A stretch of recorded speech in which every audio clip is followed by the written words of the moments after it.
One of the most terrifying and infamous figures in history, often regarded as a real-life monster, is Vlad the Impaler, also known as Vlad Dracula. His reign of terror in the 15th century is the stuff of nightmare, filled with bloodshed, torture, and unspeakable cruelty. Though his actions were grounded in political warfare and control, the sheer brutality of his method has made him one of the most deadly and fearsome men to ever walk on earth.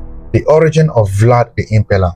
Vlad III, later known as Vlad the Impaler, was born in 1431 in Wallachia, a region in modern-day Romania. His father was Vlad II Dracula. The family belonged to the Order of the Dragon, a Christian military order tasked with defending Europe against the Ottoman Empire. Vlad grew up in a world of political intrigue, betrayal, and violence. His family was constantly under threat, and at a young age, Vlad and his brother were sent as a political hostage to the Ottomans to ensure his father's loyalty.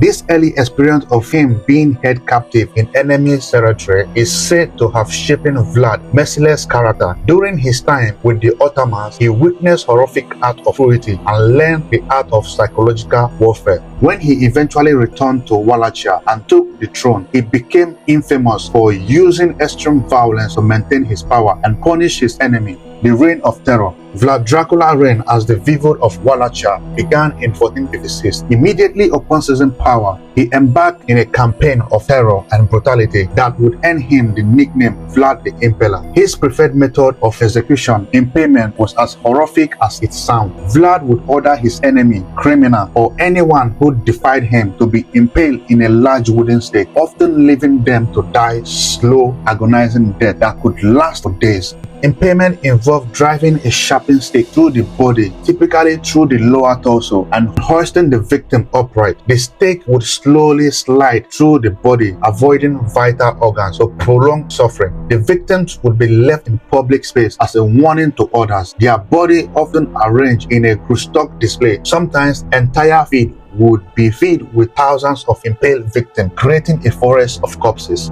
One of the most terrifying examples of this was Vlad's Forest of the Impaled, which he created during a conflict with the Ottomans in 1462. As the Ottoman Sultan Mehmed II advanced with a large army to conquer Wallachia, he was met with a ghastly sight. Vlad had impaled around 20,000 men and women and children on stake outside the city of Targovisk. The sheer horror of the scene, with thousands of bodies rotting in the sun, struck fear into the heart of the Ottoman soldier and left indelible scars on history.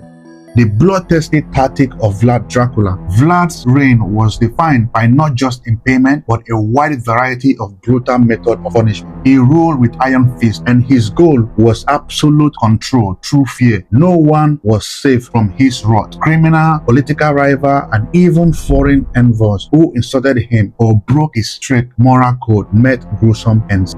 His cruelty was legendary. He once invited hundreds of beggars and homeless people to a banquet only to lock them outside a building and set it on fire, killing everyone inside. He believed it was a solution to rid the country of poverty. In another incident, Vlad ordered the impalement of an entire village that had defied him, ensuring no one, man or woman or child, was spared. The streets were lined with rows upon rows of impaled bodies as a warning to others.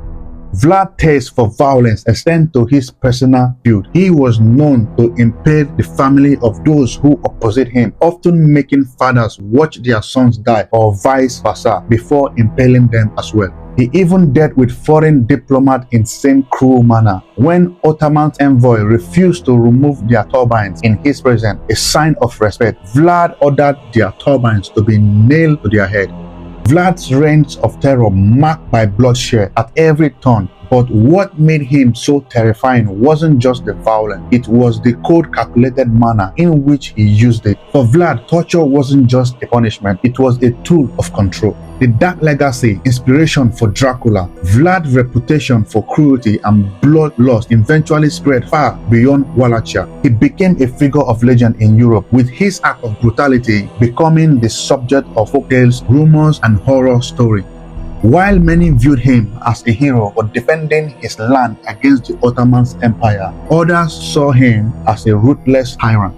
His dark legacy would eventually inspire Bram Stoker, an Irish author, to create one of the most famous horror characters of all time, Count Dracula. Stoker's 1897 novel, Dracula, is loosely based on the historical figure of Vlad the Impaler, drawing from the stories of his bloodthirsty rule and unrelenting cruelty. The character of Dracula, a vampire who feeds on the blood of the living, is a fitting fictional representation of the real-life horror that Vlad unleashed upon his enemies. The death of Vlad the Impaler. Vlad Dracula's death, like much of his life, is shrouded in mystery. In 1476, during a battle against the Ottomans, Vlad was killed under unclear circumstances. Some say he was betrayed by his own men, while others claim he was killed by the Ottomans. His severed head was sent to the Sultan as a trophy, where it was displayed on a stake as a final symbol of his death. Even in death, the legend of Vlad the Impaler continued to grow. His body was said to have been buried at a monastery in Snagov, but when excavated, no remains were found, leading to the rumor that his body had been stolen or that Vlad himself has risen from the graves. The haunting legacy of fear. To this day, Vlad the Impaler is remembered as one of the most brutal and bloodthirsty rulers in human history. His use of terror and violence was so extreme that it transcended the time in which he lived, becoming a symbol of pure evil. The atrocity committed during his reign not only instilled fear in the heart of his enemies, but have haunted the cultural memory of the region for centuries. Some claim that his spirit still lingers in the dark forests of Romania, caused to wander the land he ruled with iron fist. His castle Pioniere fortress is considered one of the most haunted places in the world, with locals reporting sighting of shadowy figure, eerie whisper, and the sound of phantom screaming echoing through the mountain. The real-life terror of Vlad the Impaler remains a chilling reminder of how the darkest part of human nature can give rise to horror that echo through history. His reign of bloodshed and impalement left a legacy of terror that will never be forgotten, ensuring that Vlad Dracula will forever be remembered as the deadliest man to ever walk on earth.